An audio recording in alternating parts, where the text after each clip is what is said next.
talk us through the week, Josh? I imagine everyone's pretty keen to bounce back after a performance like that. Yeah, that's part of footy. There's going to be games where your intensity is a bit off, but I think it seems a long time ago now. But Gold Coast were very, very good, and they were much better than us in most of the areas of the game. So we dust ourselves off, and look forward to Saturday night against the Cats.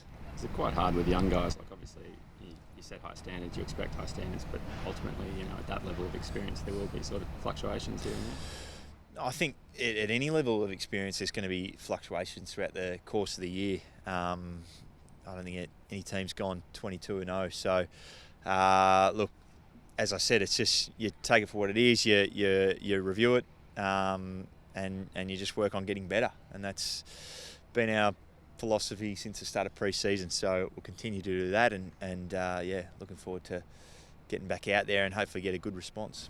What are the main things you need to get better at, Joey, from the Gold Coast game and obviously into Geelong, who are on fire at the moment? Yeah, I think if you look at our games earlier in the year, our pressure rating was really high, and that's probably dropped off the last couple of weeks. So looking to get that back up there, and just our intensity around the footy and our scramble pressure and that sort of stuff. But yeah, mainly it's our pressure factor and making sure we can apply a lot of pressure on the opposition. And you've won the contested ball count as a team. First 4 rounds, lost it in the second 2, which kind of matches up with the win-loss record as well. Is that an important part of getting the team back on track and being more of a team effort rather than just relying on the inside wins to bring that up? Yeah, absolutely. It's it all sort of goes hand in hand with the contested footy, the pressure, your intensity around the ball, and as you said, it's dropped off the last couple of weeks. So we've got to try and get that back up to where we know we can play at, and it's a real strength of Geelong's too. So it's going to be a good contest. And you and Parks and Callum Mills and Chad Warner have all had good games against the Gold Coast. So are you looking for more depth through the midfield or other guys to bring that in as well? I think in situations like this, everyone can get a little bit better, and that's the focus on myself getting a little bit better and helping everyone else do the same. And for us to get back to where we were in the first few rounds of the season, it's certainly not just a few guys that need to pull their weight. I think everyone can look to improve 1 to 5%.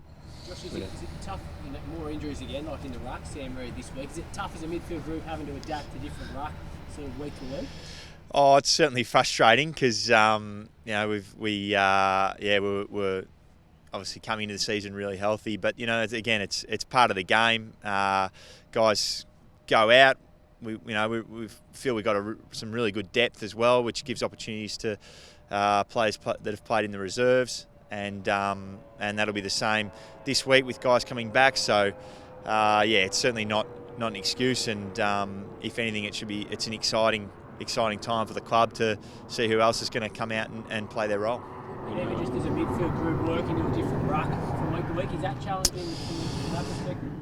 No, not really. I mean, Sinks has came in on the weekend and did really well, and we've been playing with him for the last however many years, and it's nothing new. If anything, it's probably Hickey, the one that we were getting used to more so. So whether it's him or Sinks, Hayden McLean, they're going to come in and play a role, and it's we've had enough time together and trained enough together for us to be able to connect well. Do you know what Dane's capacity is to play through pain and injuries and whatnot? Is he any sort of chance this weekend, or just a bit too early? He's an outside chance. No chance. He's an outside chance. He's an outside chance. But yeah, as you know, he was the most courageous player last year, and if he feels he can, we'll back him in. But if not, so be it. And what about Tom? Is he sort of more looking pretty good to play? Tommy McCartan. Yeah, he'll come back in, and go up against. They're pretty dynamic forward line at the moment, so it should be another good contest up there. What do you say with Dane? Just is it a tougher call given their forward line and who's in it? Tom Hawkins, Jeremy Cameron, all the various other threats. I think it's a tough call generally given the calibre of player Ramsey is, and not just what he offers. you know, with regards to being able to stop the opposition forward line, but just as his energy he provides and the confidence that he gives and direction to a lot of our other players on the ground, especially down back. So it's always a tough call when you've got someone the calibre of Ramps, but it's important to make the right one. So what did you think when Jeremy Cameron went to Geelong in the off-season? That forward line looks incredible on paper, and we got the first look at it on the weekend, and it looks really good for Geelong. So it's a big task for the defenders this weekend. Yeah, it's huge. Obviously Hawkins is in great form as well, and add Jeremy Cameron, and yeah, they got some real power up there, and their small forwards can do a bit of damage. Obviously, you guys kicked 3 goals last week, so they're going to have to be on their toes, and we're going to try and have to do our best to make sure that the entries going inside 50 are as sloppy as possible, or limit it as much as we can to help them out. So I think same as every week, it's going to take all 22 of us to help it out. In terms of some of the other defenders sort of bubbling under the surface, Will Gould is one player who Swans fans have been really keen to see. Hasn't had a game yet, but Bowl reports he's in good form in the VFL. What's it been like watching his development? Must be frustrating for him personally to not have got a run yet, but he seems like he's getting close. Yeah, he's getting really close. His last few weeks have been top notch. The way that he's applied himself, you know, you can tell that he really takes care in his approach to his footy, and wants to get better and determined to sort of, I guess, work his way into the side. So, you know, I think if he continues to put games together like he has the last 2 weeks, it's only a matter of time, and it'll be well deserved. Nick Blakey as well, copped that nasty corky in the thigh. Has he been involved in training with the main group at all, or has he just been resting this week?